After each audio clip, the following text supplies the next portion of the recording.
Muito boa noite a você, meu irmão e minha irmã, que está nos acompanhando nesta noite de hoje.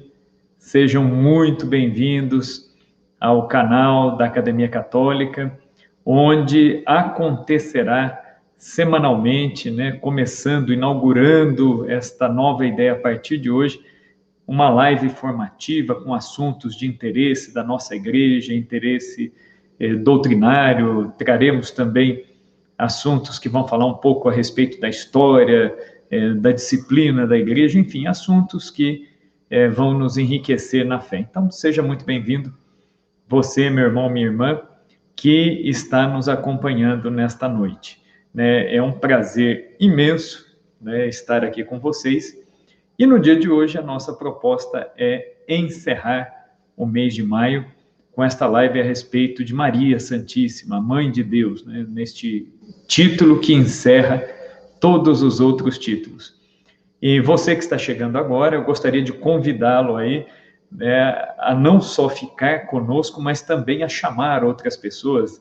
Envie aí o link da nossa live aí para os seus amigos, para os seus colegas, para os seus conhecidos, para que um número cada vez maior de pessoas sejam atingidas aí, que aquilo que nós temos aqui a partilhar chegue ao maior número de pessoas. Esse é o grande objetivo destes apostolados todos que a comunidade promove. E eu gostaria de convidar você que está nos acompanhando, se você ainda não conhece, a conhecer a Academia Católica. Se você ainda não é inscrito no canal da Academia Católica no YouTube, se inscreva agora para que você possa receber todas as notificações das programações e postagens que nós colocarmos lá. A Academia Católica está aqui embaixo, aí o link para você se inscrever lá no YouTube, no nosso canal. E quanto mais inscritos, melhor, nós conseguimos ter um alcance melhor, né, daquilo que a gente vai compartilhar por lá. Então, não deixe aqui de se inscrever, né, tá aqui embaixo o endereço, aí o link para vocês.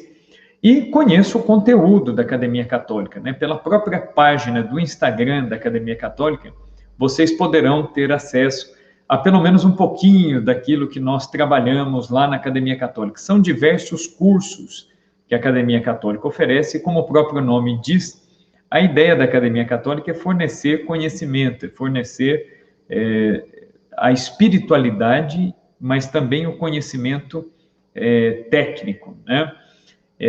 O conhecimento profundo, o conhecimento teológico, o conhecimento filosófico, né? E não simplesmente oferecer às pessoas informações soltas, né? Na Academia Católica você vai encontrar uma sequência com uma linha de pensamento, começo, meio, fim, e também, né, um conteúdo que não é porque eu estou aqui fazendo parte da academia que eu estou dizendo isso, mas é porque realmente é a realidade. Quem conhece o conteúdo sabe muito bem do que eu estou dizendo, né? E quem não conhece está convidado a conhecer. Lá nós temos um conteúdo de muita qualidade. O conteúdo da Academia Católica, ele foi pensado, ele foi planejado com muito carinho, né, durante muito tempo, e ele é fruto de uma caminhada, né, que a comunidade católica Pantocrator faz, buscando, a partir da sua vocação na igreja, de formar, né, gerar e formar filhos fiéis para Deus. E como que nós seremos fiéis? Conhecendo, amando, né, e como que nós vamos amar a Deus, como que nós vamos amar a igreja? Buscando nos aproximar daquilo que é próprio da igreja, buscando conhecer a igreja. Então, fica esse convite. Se você ainda não conhece o conteúdo da Academia Católica, corre lá no Instagram, passe a seguir lá a nossa página, o nosso conteúdo, compartilhe o nosso conteúdo com seus conhecidos, se inscreva no nosso canal e entre também no site da Academia Católica. Lá você vai encontrar uma descrição um pouco melhor a respeito, inclusive, dos nossos cursos, dos nossos descontos. Aliás, hoje, dia 31 de maio, acaba, né, nós vamos encerrar a nossa promoção de até 25% de desconto. Né? É um desconto progressivo, de acordo com o plano que você assinar. Então, é um desconto de até 25% na assinatura da nossa plataforma de cursos Academia Católica. O link da oferta está fixado aqui nos comentários. Né? Então, não deixem também de correr lá, dar uma olhadinha. Lá na Academia Católica, nós, além do desconto de 25% que nós temos até 15 cursos disponíveis, né? Além do curso Luz da Fé, que também está lá, é um curso riquíssimo, né, que nós começamos a fazer aqui na comunidade, com grandes nomes, e esse mês foi disponibilizado especialmente por ser o mês de maio, aos assinantes um mini curso de Mariologia, né, que é um curso muito interessante, ele é introdutório e é um tema que conversa bastante com aquilo que a gente vai apresentar aqui hoje. Inclusive, nesse mini curso de Mariologia, um dos professores sou eu mesmo, né? E eu aproveito a oportunidade, para aqueles que não me conhecem, estão nos acompanhando aqui hoje, para me apresentar.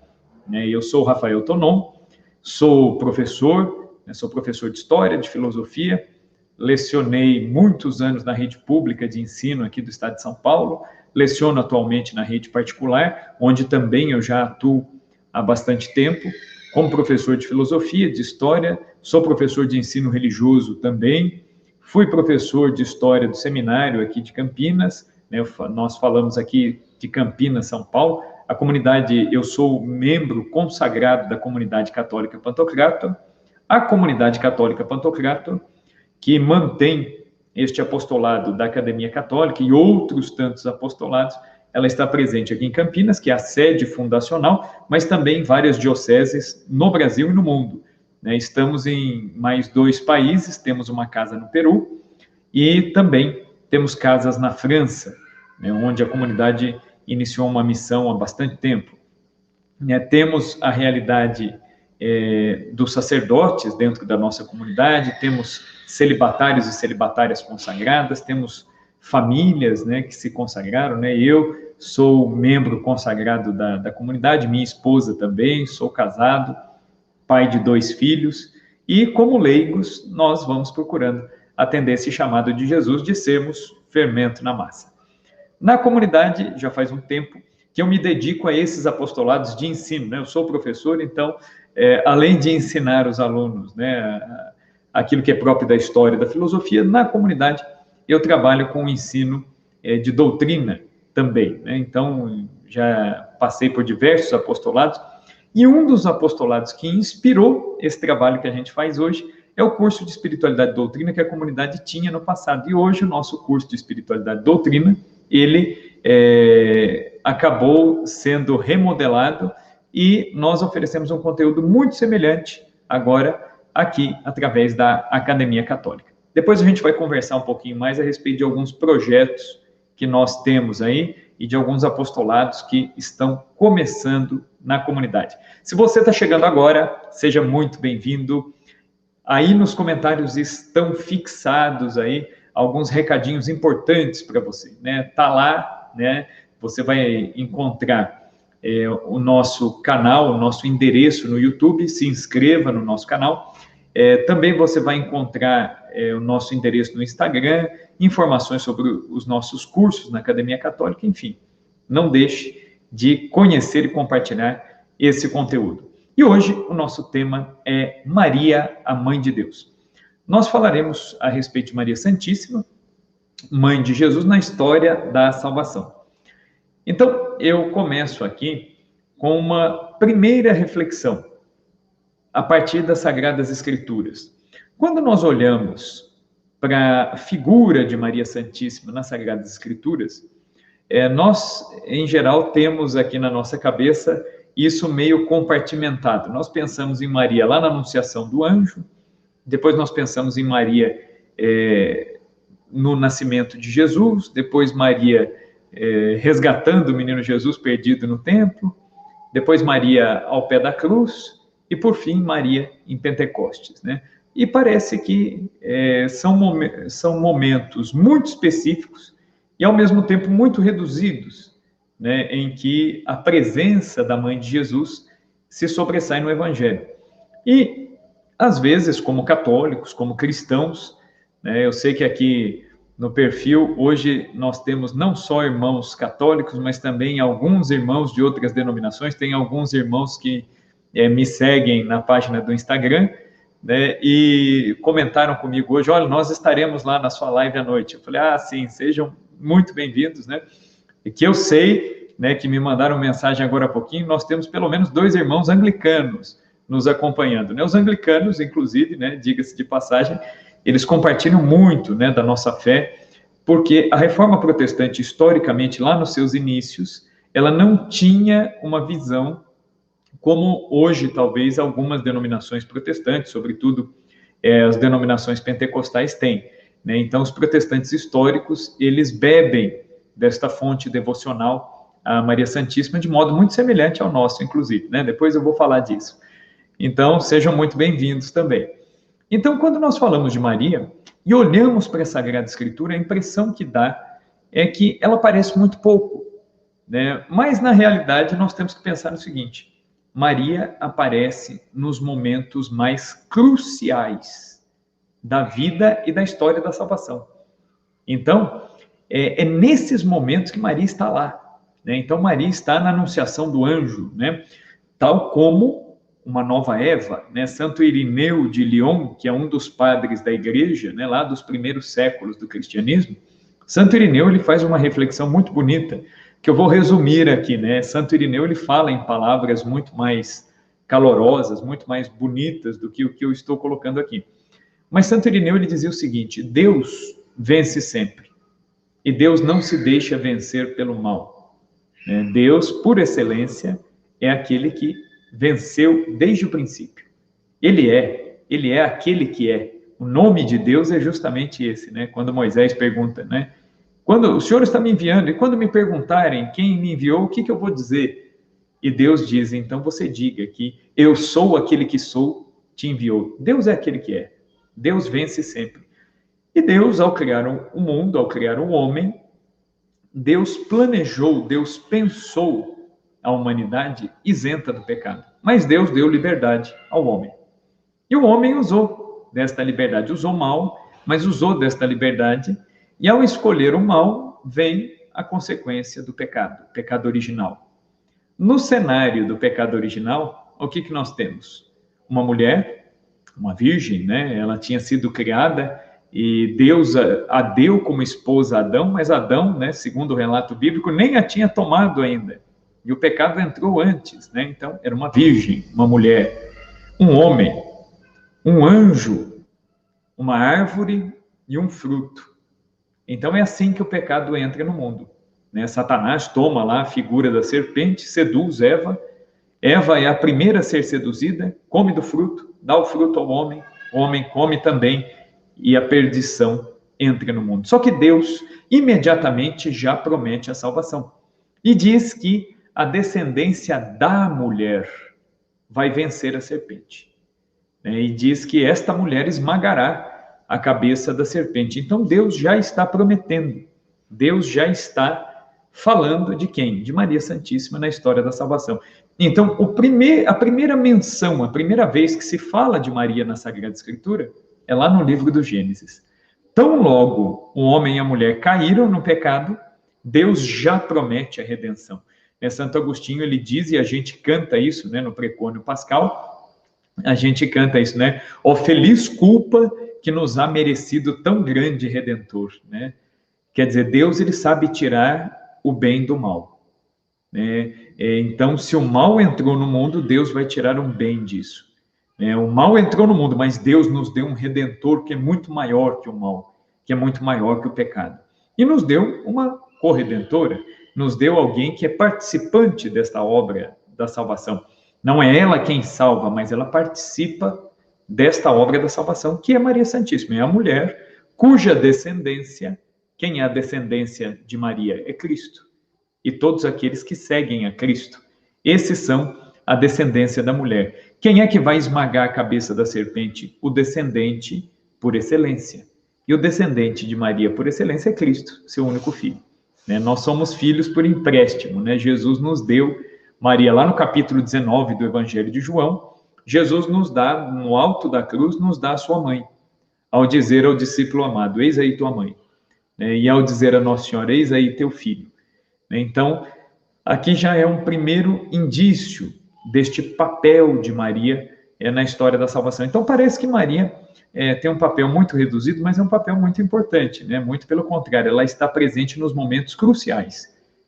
Do sim dela, né, vem a geração do Verbo, né, vem a geração do Filho de Deus. Então, Jesus é gerado pelo sim de Maria. Maria, ela é chamada de a porta do céu. Por que ela é a porta do céu? É ela quem abre, quem dá à humanidade, oferece à humanidade a salvação que foi gerada dentro dela. Então, isso nós temos que pensar. Então, isso não é pouca coisa. Então, Maria, ela participa intimamente do processo da redenção. Então, por isso que reduzir o papel de Maria é sempre um erro. É sempre um erro. Então, tem muita gente que diz, Deus poderia ter escolhido qualquer uma e não sei o que. Não, Deus não poderia ter escolhido qualquer uma. Por quê? Deus escolheu para si uma mãe que lhe fosse adequada. Então, Deus não poderia ser vestido de carne por uma mãe pecadora.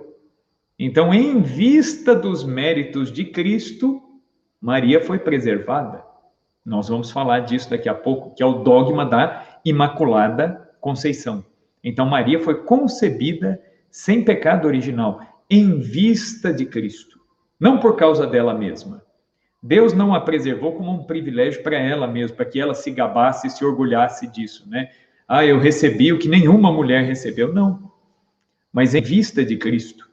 O Papa Paulo VI, na encíclica Marialis Cultus, o Papa Paulo VI, ele vai dizer assim, em Maria, tudo se refere a Cristo e dele depende. Olha que bonito isso, né? Em Maria, tudo se refere a Cristo. Nada em Maria se refere a ela mesma.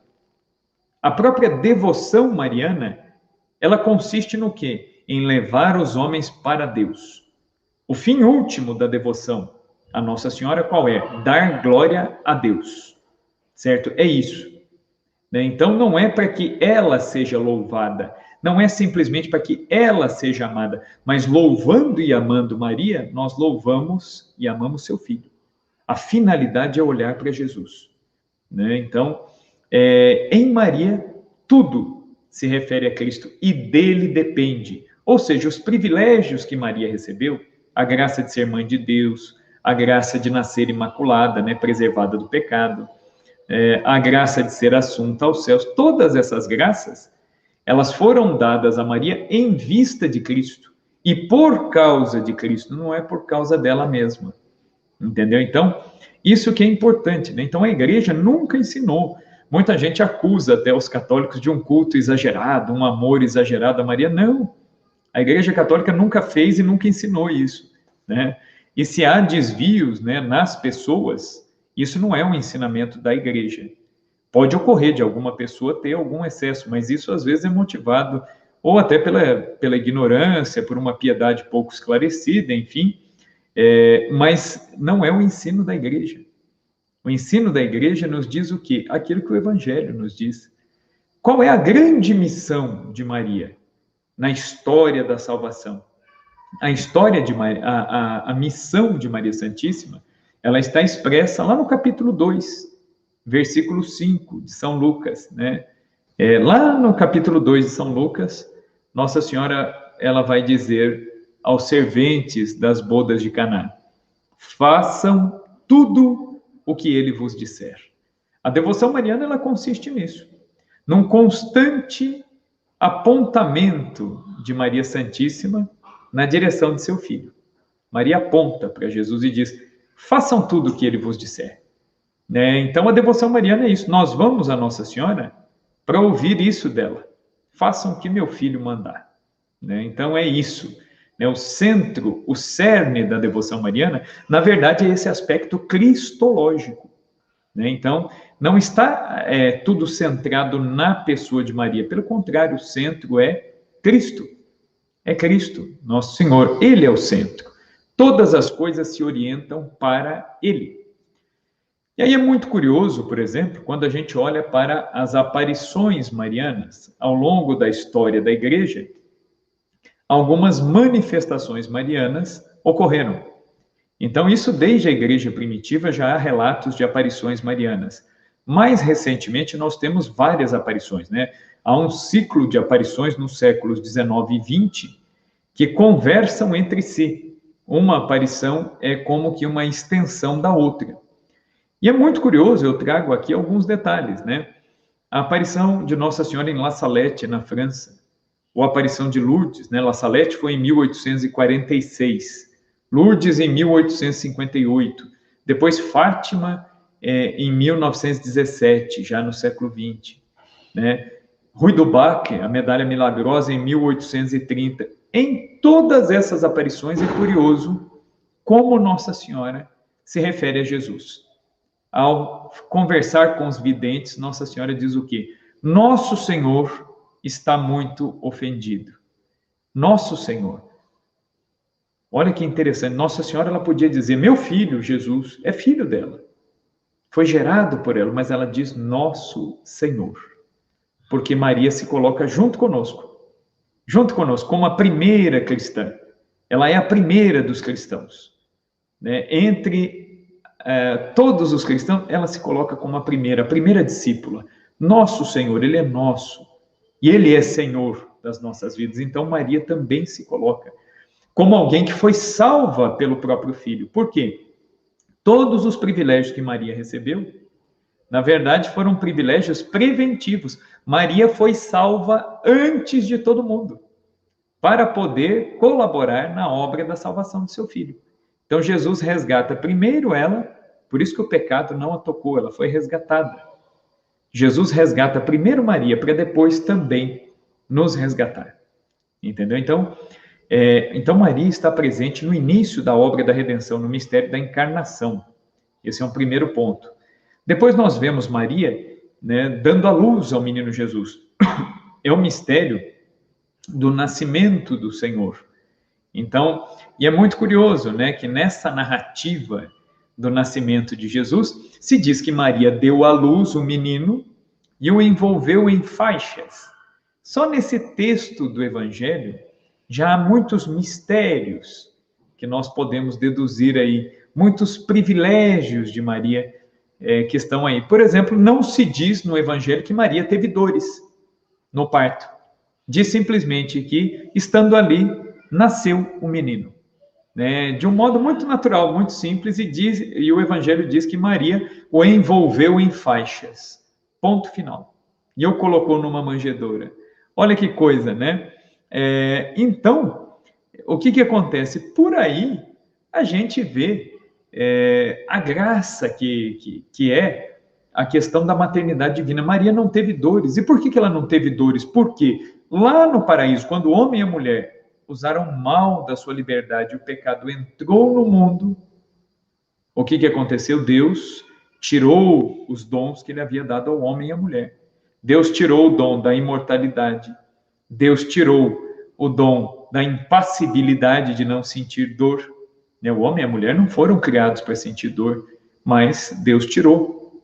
E essa graça, eles perderam isso, tornaram-se mortais, passaram a sentir dor, tiveram que trabalhar. E para a mulher, Deus ainda disse, você sentirá a dor do parto. É uma maneira de se lembrar que essa aliança, essa primeira aliança com Deus foi quebrada. E em Maria, isso não acontece. Por quê? Maria não devia nada ao pecado. Portanto, ela não pagou como nós outros pagamos. Então, Maria recebeu um privilégio. Por quê? Foi em vista dela? Não, em vista da encarnação de Cristo. Então, Maria não teve dores no seu parto. Por que ela não teve dores no seu parto? Porque ela não devia nada ao pecado. Ela é imaculada. Então, não tem por que ela ter dor no seu parto. Então, aí já está um mistério. O anjo, quando diz a Maria, ele diz, ave cheia de graça. O que é algo cheio? Quando nós falamos de algo cheio, o que é um copo cheio de água? Se eu pegar aqui uma caneca aqui, e pensarmos o que é uma caneca cheia de água? É uma caneca onde, se eu pingar mais uma gota, vai transbordar, porque está cheio. O que está cheio não cabe mais nada. Aquilo que está cheio está repleto, está completo. Não tem possibilidade de mais nada caber ali. E o anjo, que é um enviado de Deus, é um ser que assiste diante do trono de Deus. O anjo, ele diz o quê? Ave cheia de graça. Ou seja, se alguém que é um mensageiro de Deus diz a um ser humano que este ser humano é cheio de graça, o que ele está dizendo? Em você não há espaço para o pecado, porque você está cheia da graça. Nós, pobres pecadores, nós não estamos cheios da graça. Por isso que há espaço para os maus pensamentos, para as omissões, para as más palavras, as más atitudes. Por quê? Às vezes nós estamos cheios de problemas, estamos cheios de nós mesmos, estamos cheios daquilo que nós imaginamos ser o correto, estamos cheios de tentações, mas Maria estava cheia de graça. Então, nela não havia espaço para o pecado. Então, muita gente fala, mas onde que está na Bíblia que Maria é imaculada? Está aí. E Deus, eu volto naquilo que Santo Irineu dizia, Deus vence sempre. Do mesmo jeito que o pecado entrou no mundo, ele sai do mundo. O pecado, ele sai do mundo como? Por uma mulher virgem, por um homem, por uma árvore, por um fruto e por um anjo. Do mesmo jeito que lá no paraíso, Deus reconstruiu um novo paraíso, através do quê? Do arcanjo Gabriel, que vem e anuncia a Maria, ave cheia de graça, o Senhor está contigo. E diz que ela foi escolhida para ser a mãe do Filho de Deus. Ela espera, ela pensa, ela reflete e ela dá o seu sim ao anjo. Faça-se em mim segundo a tua palavra. Então, e aí é interessante que o Evangelho diz, e o anjo a deixou. Quando o anjo tinha a resposta dela, ele já podia apresentar isso a Deus. Ela é imaculada. Na tela vocês veem uma representação da Imaculada de Murilo. É um grande pintor espanhol. Ele fez uma série de pinturas da Imaculada Conceição, entre elas esta, que é uma das mais belas, né, que representa Maria Imaculada, Maria pura, santa, né, nas cores da iconografia típica de Nossa Senhora, que é a iconografia que utiliza o branco e o azul. O branco evocando a sua pureza, a sua Imaculada Conceição, e o azul sempre evocando a maternidade. Por quê? As mulheres judias, entre os vários simbolismos que as cores tinham, as mulheres judias atribuíam ao azul a representação da maternidade. O azul é a cor das mães, né? E o vermelho é a cor das virgens.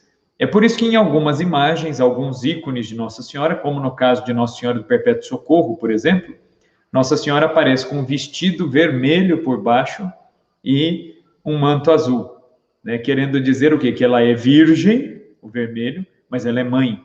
Virgem e mãe. São dois mistérios numa mesma pessoa.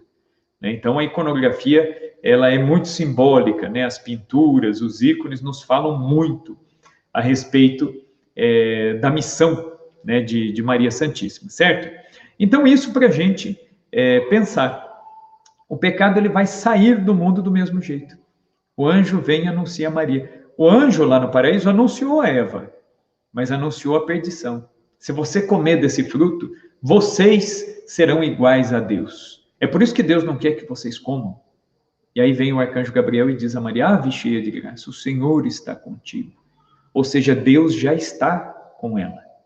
Porque ela é cheia de graça, ela é atrativa para Deus. Os nossos pecados, eles repelem a Deus, porque o pecado é algo avesso, é uma desobediência a Deus, mas Maria atrai Deus, porque ela é pura, ela é imaculada, né? São Luís de Montfort, que é um dos grandes santos devotos de Nossa Senhora, ele dizia o seguinte: Deus no Éden criou um paraíso para Adão e Eva, mas em Maria ele criou um paraíso para si. Em Maria, Deus encontrou tudo o que ele não encontrou no resto da humanidade. É uma mulher pura, imaculada, santa, filha amada, com o coração aberto e disponível para amá-lo e para servi-lo. Então, do mesmo jeito que o Éden era o paraíso de Adão e Eva, Maria é o paraíso de Deus. Então, e Santo Irineu ele vai dizer ainda, né, pegando aqui a reflexão dele ainda, que o anjo Gabriel ele desfaz aquilo que Satanás fez. Satanás seduziu Eva e Eva caiu. E estendeu a mão, e panhou o fruto da sua perdição, e comeu dele, e jogou para dentro do seu ventre o fruto da perdição. Maria disse sim ao arcanjo Gabriel, e com o sim de Maria, ela concebe dentro do seu ventre o fruto da salvação. Bendito é o fruto do vosso ventre, Jesus. É o que a gente reza na oração da Ave Maria, né? Todos os dias a gente repete tantas vezes. Maria, então, ela é a nova Eva. A primeira Eva caiu, pecou, usou mal a sua liberdade. A segunda Eva, a nova Eva, ela recebe no seu ventre o fruto da salvação.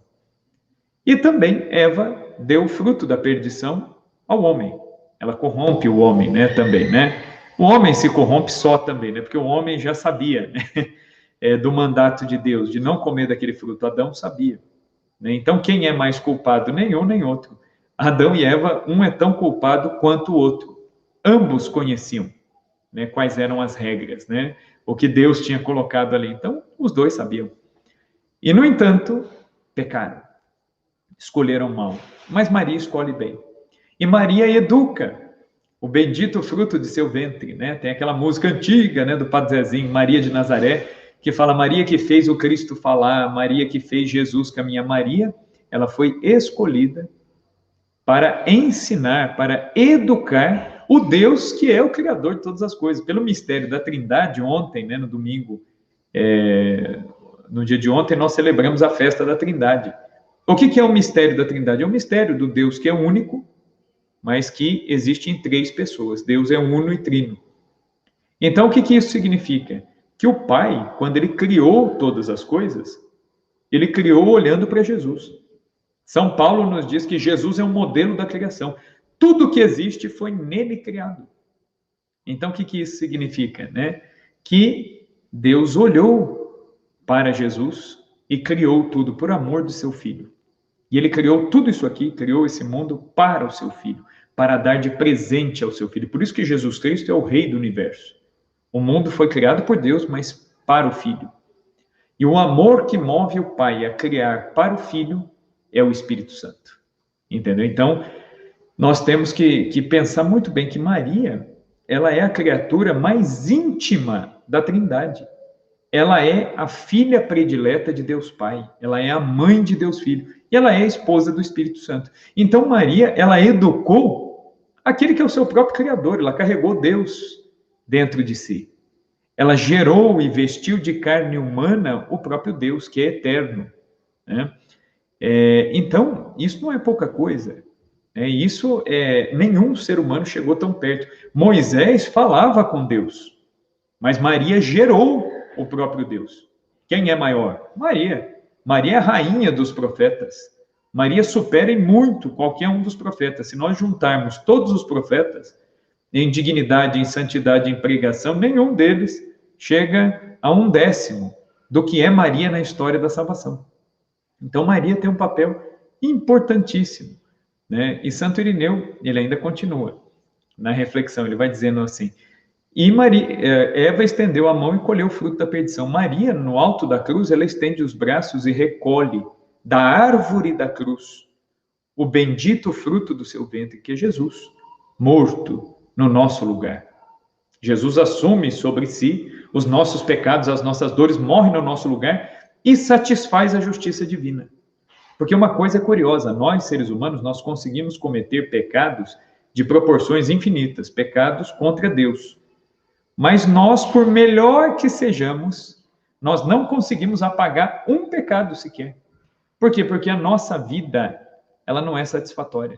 A gente consegue ofender a Deus, mas a gente não consegue reparar esse mal. Então, por isso que Jesus, que é Deus, é o homem Deus, assumiu sobre si as nossas culpas. E ele foi o único que foi capaz de satisfazer a justiça divina. Para um Deus ofendido, somente um Deus oferecido como sacrifício. Por isso que Jesus se encarna e se oferece como sacrifício. Nenhum de nós, nem se juntasse todos os homens justos que já existiram, que existem e que existirão na terra, e todos eles oferecessem a sua vida a Deus, ainda assim, isso não seria suficiente para redimir os pecados. Então, somente um homem, Deus, um Deus feito homem, para satisfazer a justiça divina. Então, Jesus fez isso. Jesus é o novo Adão. Maria é a nova Eva.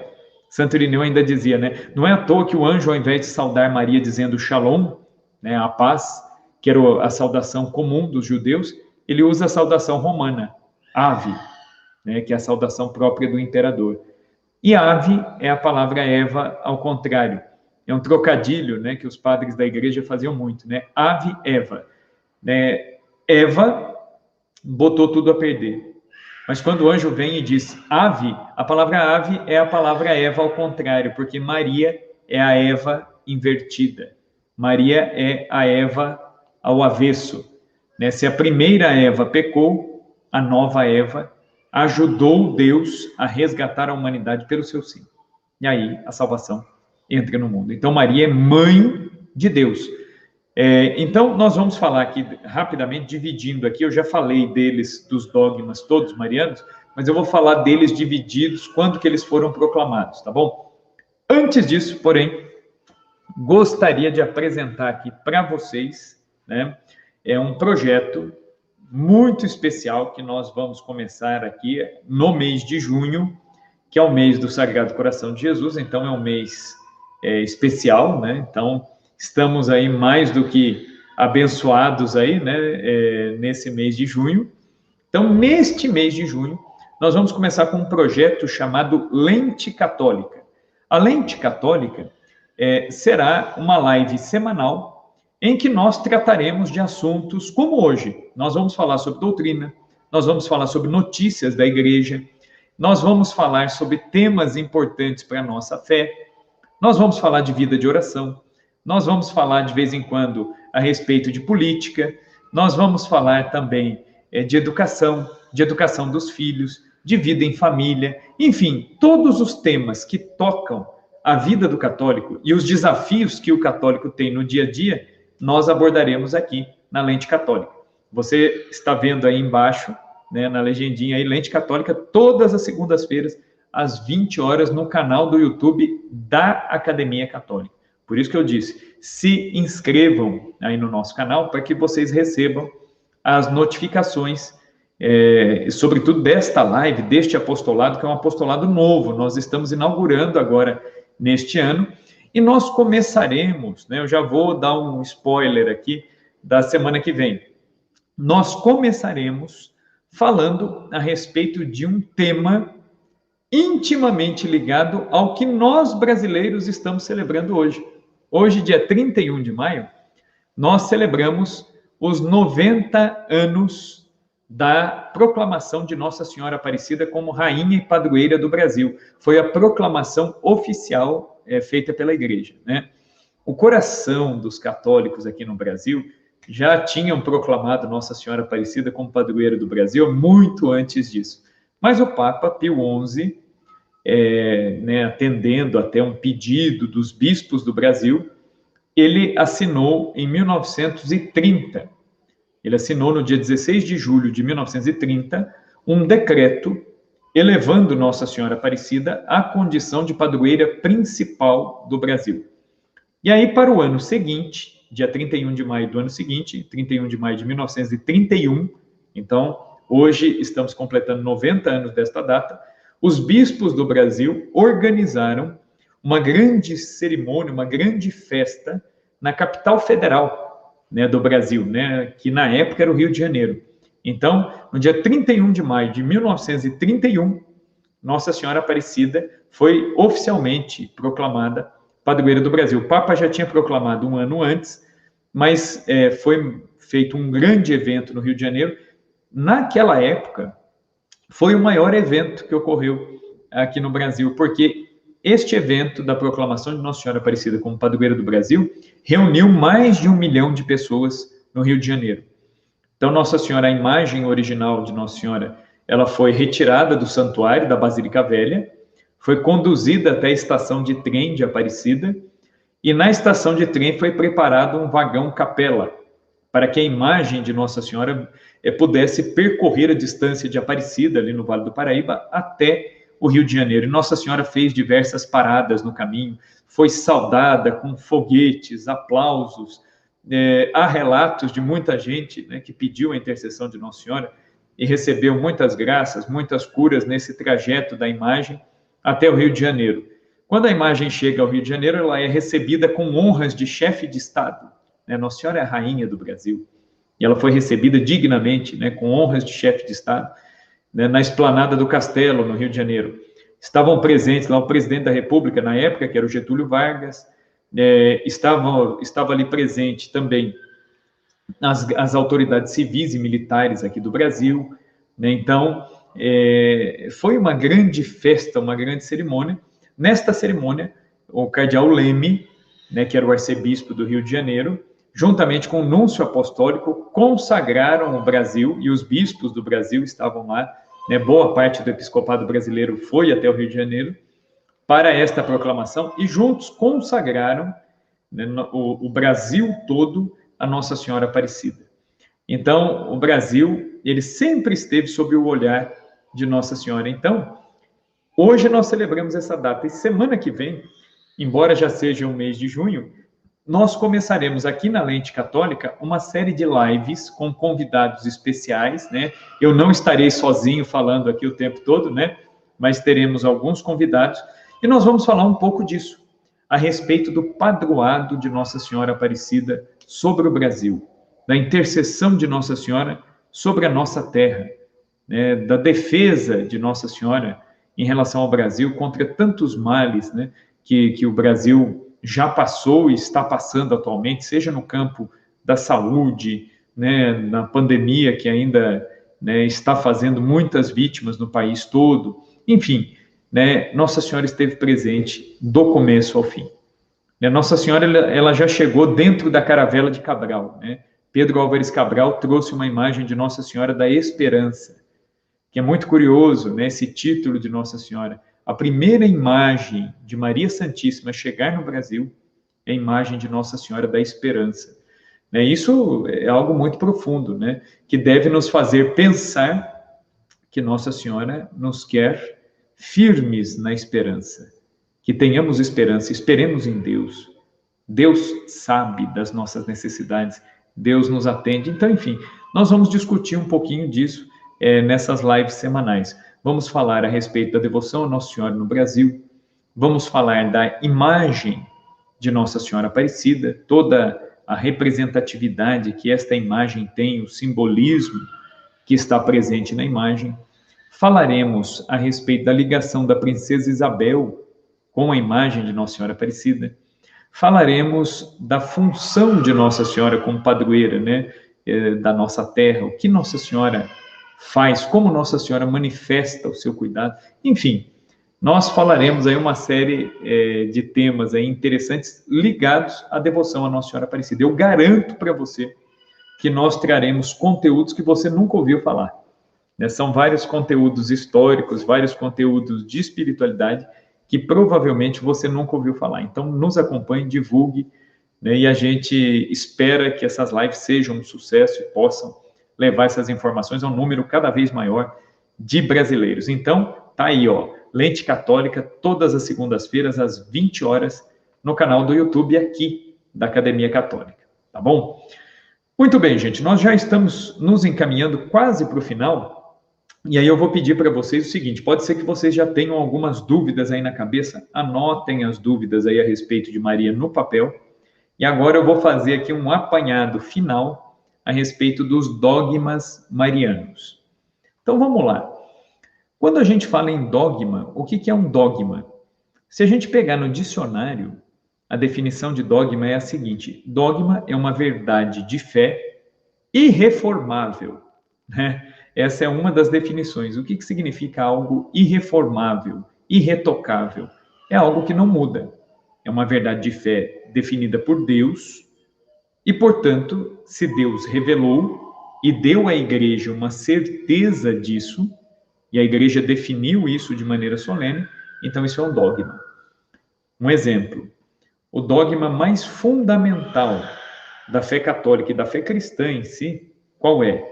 O dogma da Santíssima Trindade, de que Deus é uno e trino.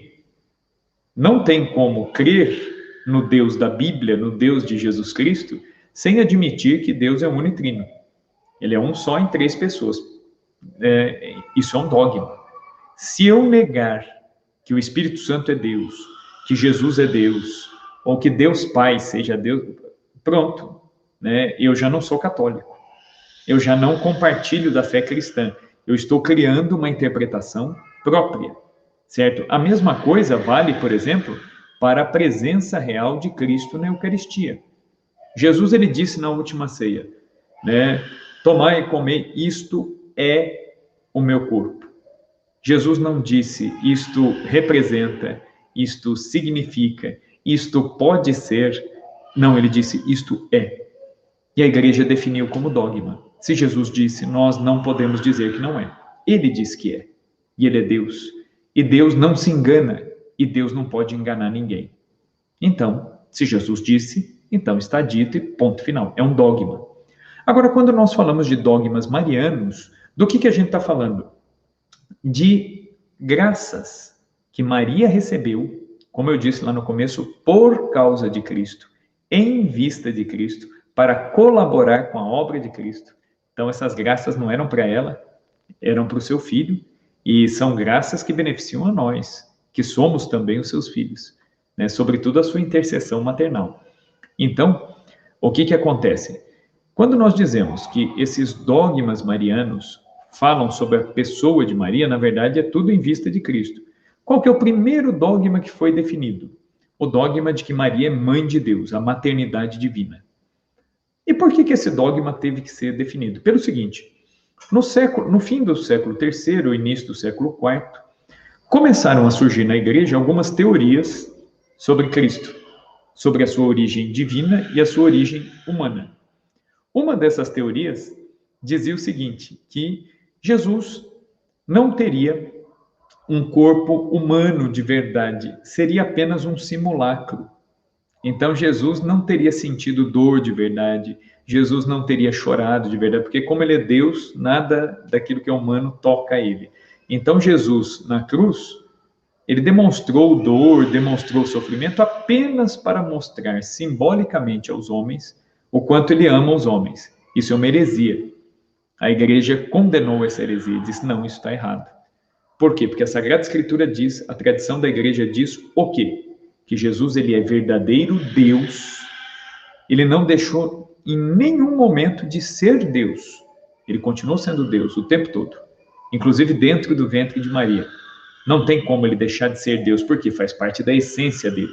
Se ele deixar de ser Deus, ele deixa de existir, e isso é impossível. Então, ele é Deus. Mas ele também é verdadeiro homem. Então, Jesus foi um ser humano normal, que teve corpo, que se sentiu cansado, que teve amigos, que chorou na perda de Lázaro, que era o seu amigo querido. Jesus que ia às festas, como as bodas de Caná. Jesus que ia jantar com os pecadores. Jesus que ensinava os seus... Então, isso é humanidade. Jesus foi verdadeiramente homem. E o seu sofrimento na cruz foi um sofrimento literal, um sofrimento físico. Tanto é que Cristo, quando ele aparece ressuscitado, embora ele já estivesse glorioso, ele sempre aparece com as chagas, porque é um sinal humano, é um sinal físico. Quando o ressuscitado aparece para Tomé, o que ele fala? Vem cá, põe o teu dedo aqui na minha chaga, coloca o dedo aqui dentro do meu lado, para que os discípulos vissem que ele é verdadeiramente homem, ele estava vivo.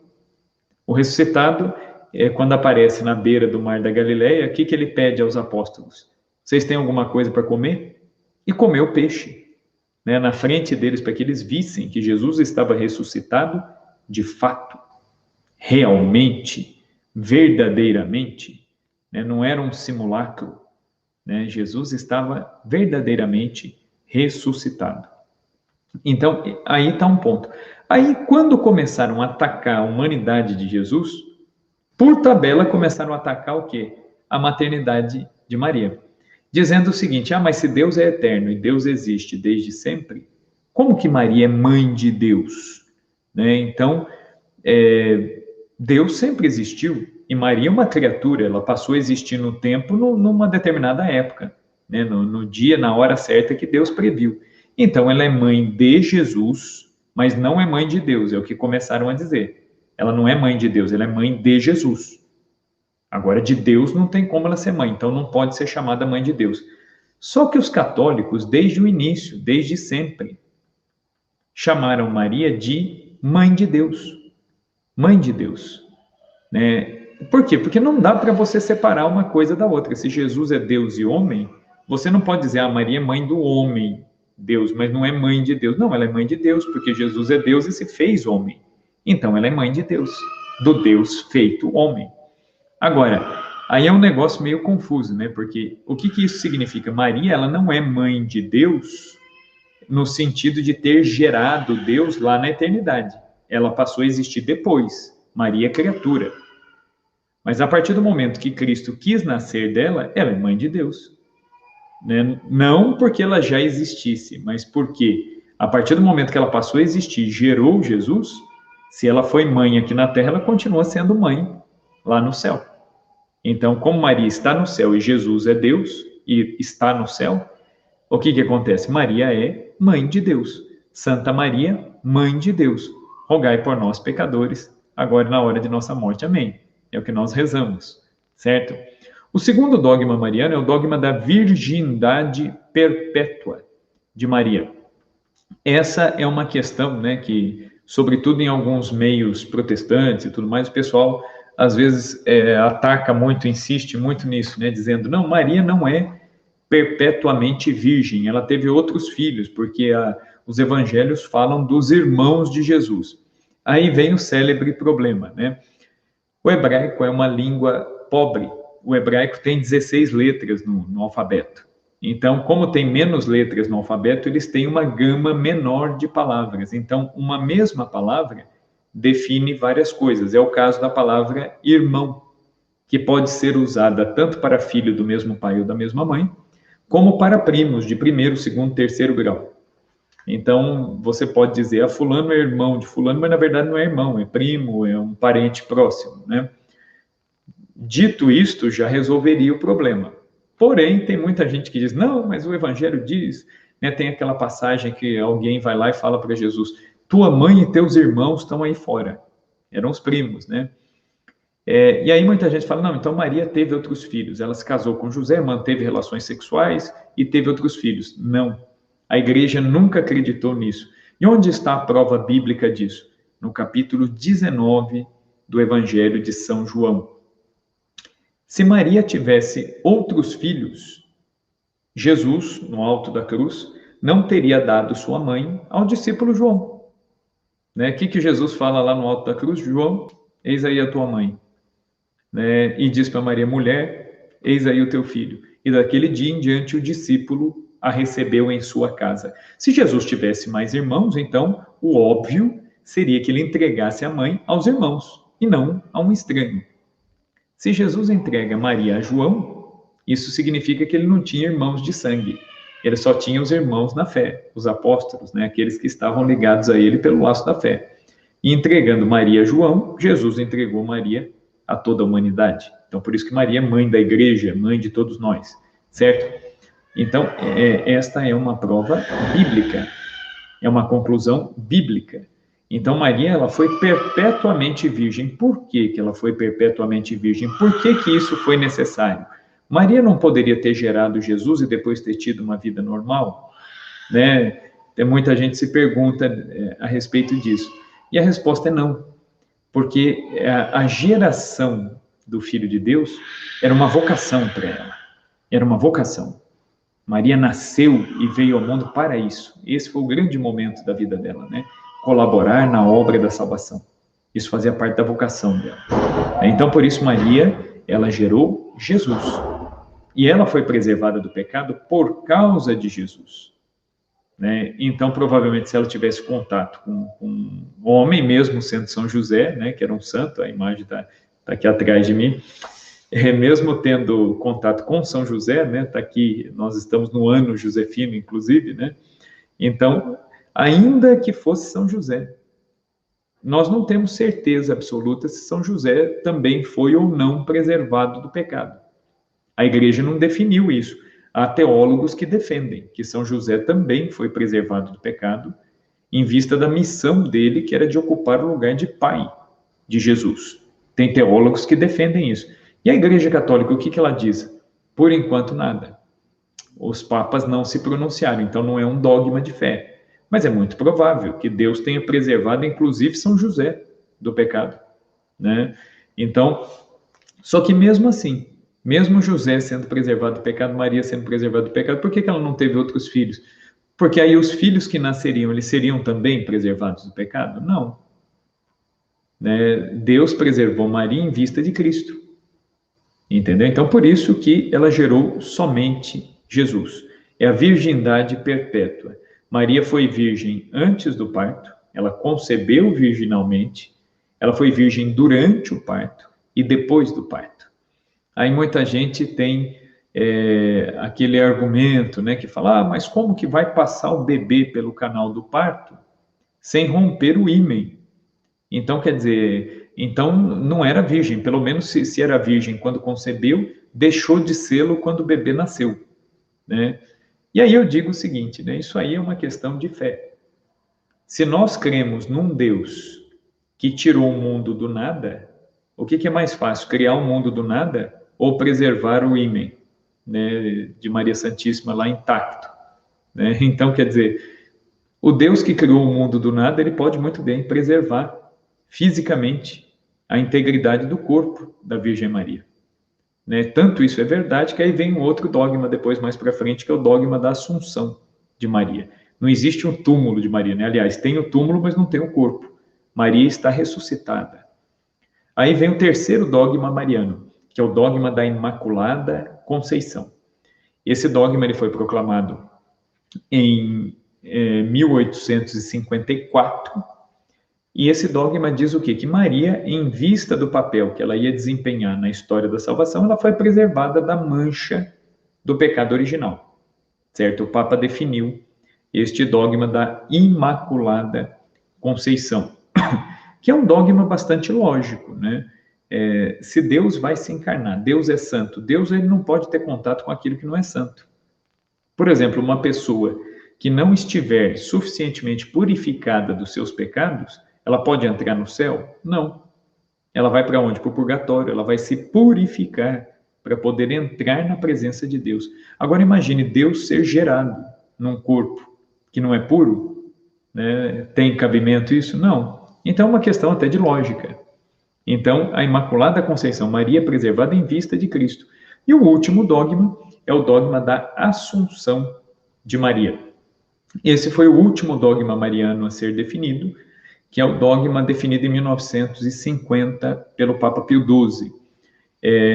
Esse dogma ele diz o seguinte, que Maria, tendo terminado a sua jornada aqui na Terra, ela dormiu, né? A Igreja, desde a Igreja primitiva, usa esse termo da dormição de Maria. Não se fala morte, né? É a morte, né? Mas fala-se da dormição, de que Maria, ela apagou-se para esse mundo para ser ressuscitada logo em seguida com o seu filho Jesus.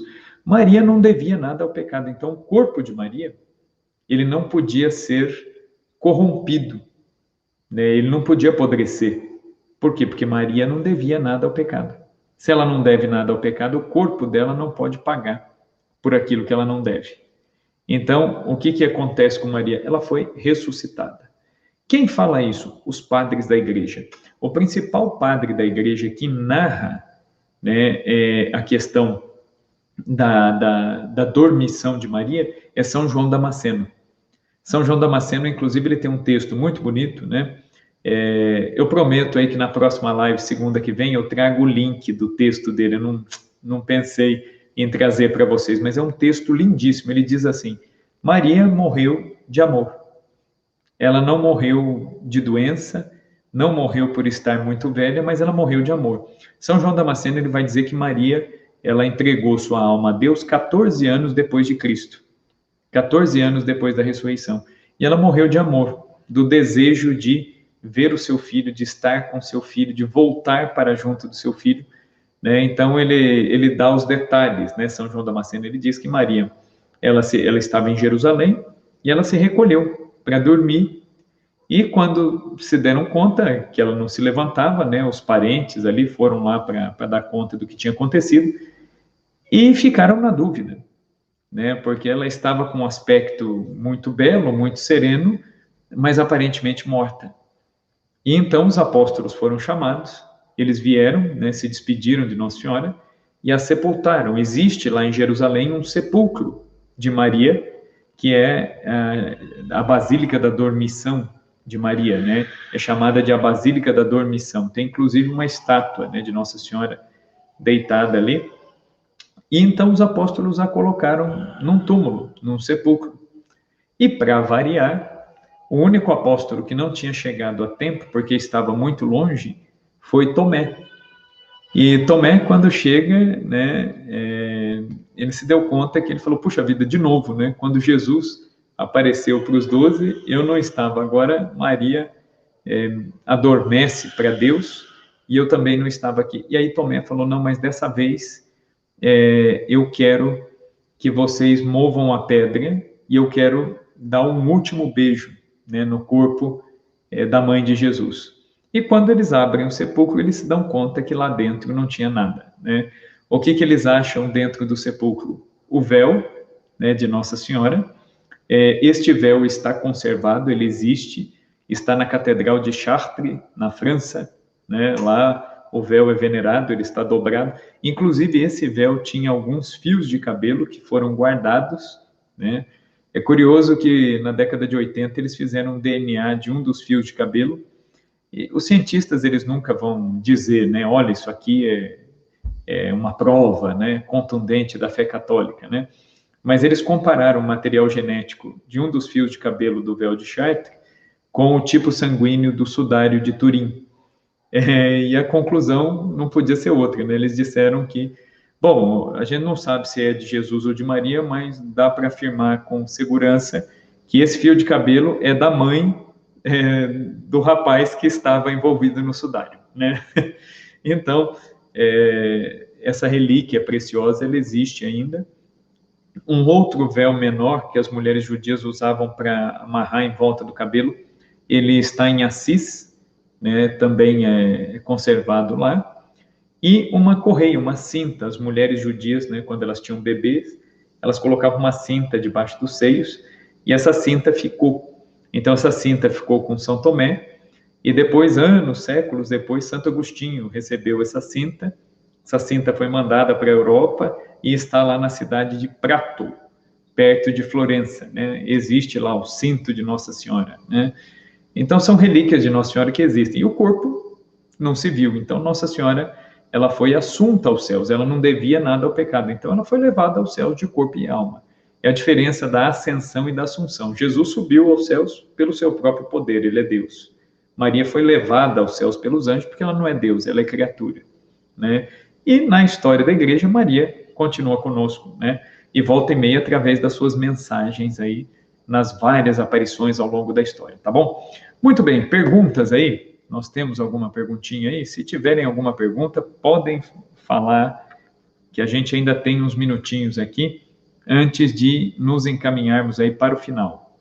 Aí podem me mandar aqui as perguntas, isso aí, ó, podem deixar a sua perguntinha no chat, né?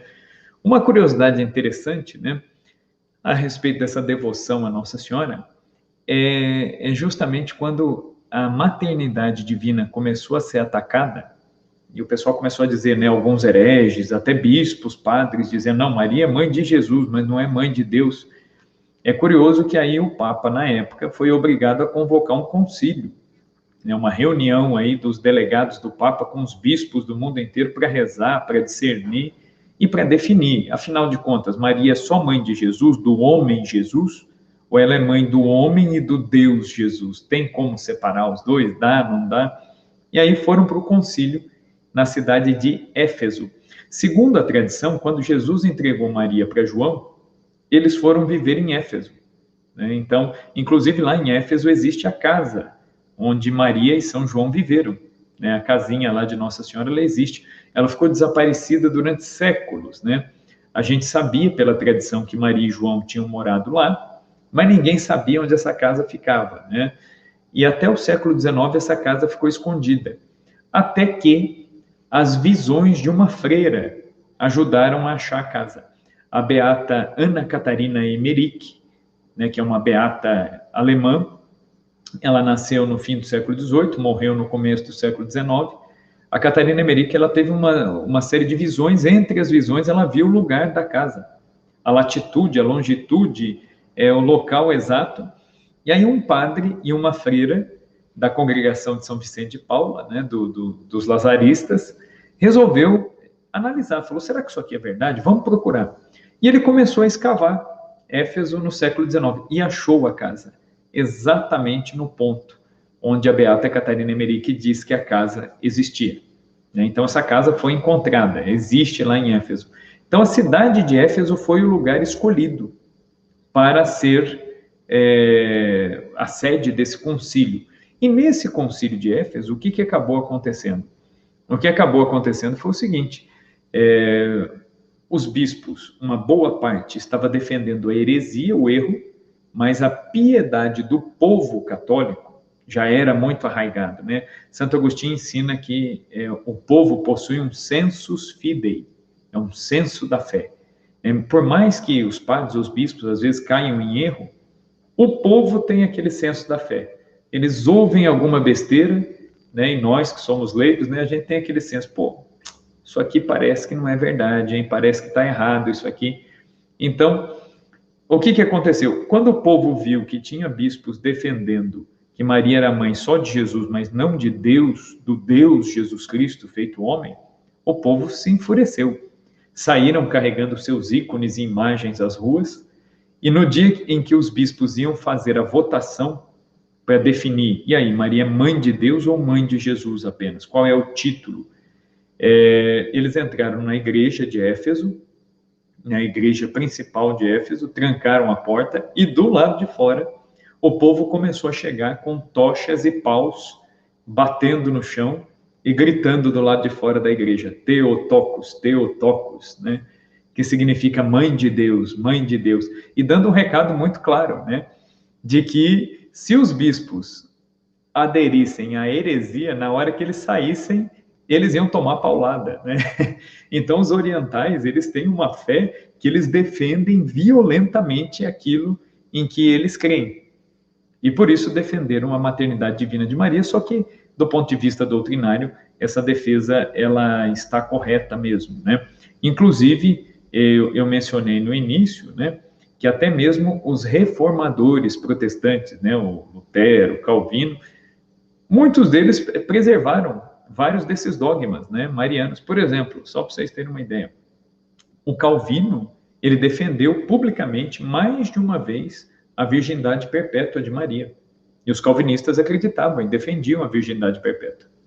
Martinho Lutero escreveu um livro chamado Magnífica, é um comentário ao canto de Nossa Senhora, né? Então, falando da necessidade de manter a devoção a Nossa Senhora. Tanto é que a igreja de onde o Lutero pregava em Wittenberg era a Capela de Santa Maria de Wittenberg, que continuou se chamando Santa Maria até hoje.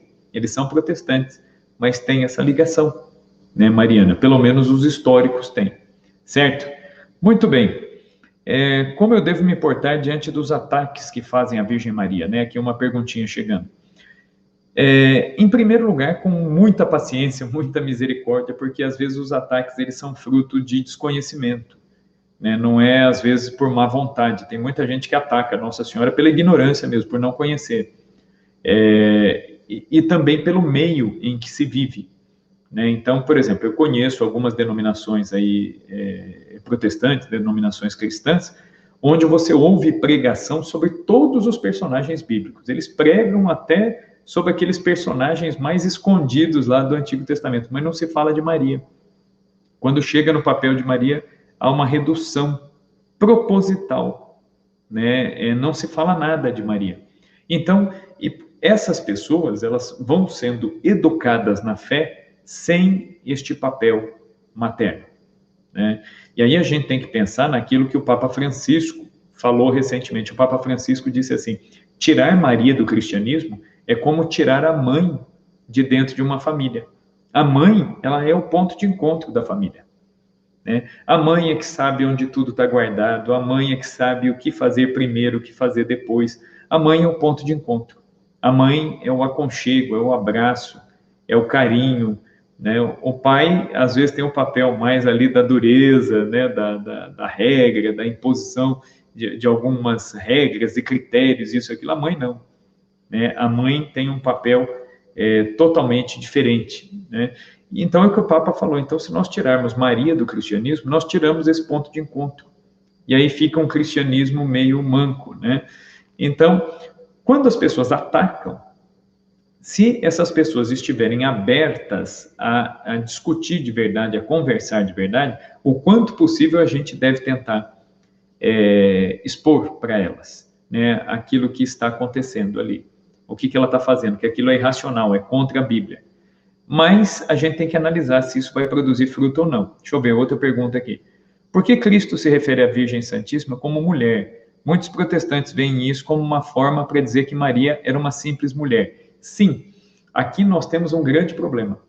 Se você pegar um texto em português arcaico, português antigo, lá da Idade Média, e for interpretar esse texto hoje, olha que nós somos falantes de língua portuguesa. Muito provavelmente a gente não vai entender o que o texto está dizendo. A gente vai ter que procurar no dicionário algumas palavras, vamos ter que entender o contexto das palavras. Por quê? A linguagem muda.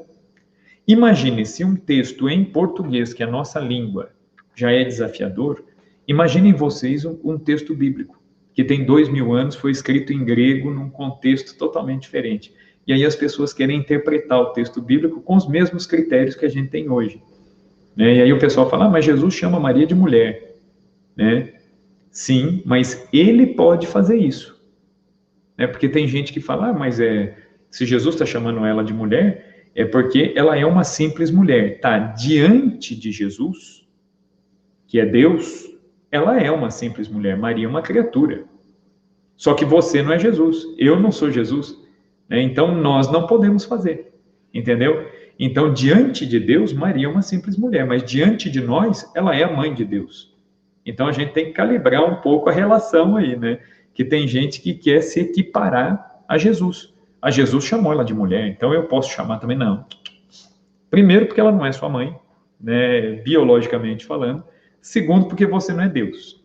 Então, Jesus, quando ele fala assim com Maria, ele fala pela autoridade da natureza dele, que é a natureza de Deus. É aquilo que acontece, por exemplo, quando Maria vai buscar o menino Jesus no templo. Nossa Senhora dá um pito no menino Jesus, fala: por que fizeste assim conosco? Teu pai e eu estávamos te procurando. O que o menino Jesus responde? Vocês não sabiam que eu tenho que cuidar das coisas do meu pai? É a pergunta que ele faz. Parece que ele foi mal educado, né? Mas Jesus é Deus. Ele, de fato, estava cuidando das coisas do pai. Só que em seguida o Evangelho de Lucas já vai dizer o quê? E o menino Jesus desceu com eles para Nazaré e era-lhes submisso. Ele obedecia. Embora ele fosse Deus, ele obedecia. Por quê? Porque Jesus entrou numa sinuca de bico, né? Jesus é Deus. Deus criou o quarto mandamento, honrar pai e mãe. E aí Jesus se encarnou e passou a ter mãe, e passou a ter um pai adotivo. Então, Jesus, sendo Deus, que é o criador dos mandamentos, ao se fazer homem, ele teve que obedecer o mandamento que ele mesmo criou, porque Deus não pode se contradizer. Então, Jesus honrava pai e mãe? Sim. O Evangelho diz que Jesus obedecia a José, Jesus obedecia a Maria. Então, se Jesus, que é Deus, obedecia a Maria, né, quem somos nós para dizer que Maria é uma mulher qualquer, que eu não preciso de Maria? Basta ver o papel de Maria nas bodas de Caná. Maria, ela tem tanto poder junto de Deus, não porque ela seja uma deusa, não porque o poder dela seja dela. O poder dela é o poder que Deus mesmo deu a ela. Deus, ao torná-la mãe de seu filho, deu a ela um poder de intercessão. Ela pode interceder. São Bernardo de Claraval, ele dizia que Maria é a onipotência suplicante. O que ela pedir, Deus dá. Por quê? Porque ela é mãe de Deus, né? Tanto é que nas bodas de Caná, Nossa Senhora ela tinha tanta certeza que ela seria obedecida por Jesus, que ela vem e avisa: eles não têm mais vinho. Jesus tira o corpo fora. Ele fala: mulher, e o que nós temos a ver com isso? E outra coisa, minha hora ainda não chegou. Ele avisa que a hora dele não chegou. Nossa Senhora ela tinha tanta certeza de que ela seria atendida, que ela já nem fala com Jesus mais. Ela vira para os empregados e fala: façam tudo o que ele vos disser. Ela sabia que ele ia atender. E ele faz o milagre. Jesus adiantou a sua manifestação como filho de Deus por um pedido da sua mãe. Outra pergunta: é correto afirmar que ao longo dos anos os católicos foram deixando de lado a devoção à Santíssima Virgem?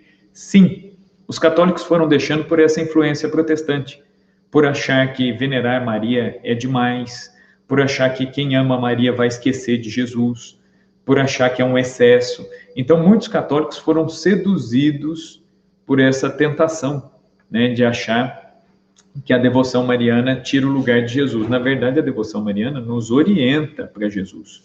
Ela nos aponta o caminho para Jesus, né? Esse é o grande objetivo da devoção mariana, né? Então, a gente tem que resgatar isso aí, né? Porque o próprio Jesus, em todos os momentos mais cruciais da vida dele, Maria estava lá. O que isso significa? Que na nossa vida, nós que somos cristãos, nos momentos mais decisivos da nossa vida, Maria tem que estar conosco. É esse o significado, é esse o sentido. Certo? As perguntas são essas. Beleza. Muito bem. Agradeço muitíssimo a presença de todos vocês que nos acompanharam aqui. Mais uma vez eu convido vocês a nos acompanhar, né, através das nossas programações no nosso endereço no YouTube. Aproveite a nossa promoção de desconto, né? Nós temos até 25% de desconto na assinatura dos vários planos aí da Academia Católica. São vários tipos de plano. Nós temos o mensal, o semestral, o anual, né? São planos especiais aí. Entre lá no site da Academia Católica, conheça. O link das ofertas está fixado aqui embaixo. Se inscreva no nosso canal para receber as notificações. Na semana que vem, nos acompanhe na Lente Católica, segundas-feiras, às 20 horas, né, sempre com temas relevantes, de importância para nós. E se você quiser continuar rezando conosco, né, pode continuar rezando conosco, da comunidade Pantocrator, através da nossa live do Amor Poderoso, no canal da comunidade católica Pantocrator. Diariamente, o Padre Leonardo e vários outros membros da comunidade estão lá, sempre rezando com vocês. Hoje é o Newton que está lá, né, e a Amanda, né, estão rezando o terço do Amor Poderoso. Então, se você quiser emendar aqui, você termina aqui a nossa formação e já pode correr lá para, né, o terço aí do Amor Poderoso. Tá bom? Agradeço muitíssimo a presença de todos vocês que nos acompanharam. Grande abraço, Deus os abençoe e Nossa Senhora Aparecida, Rainha e Padroeira do Brasil, rogai por nós. Tchau, tchau.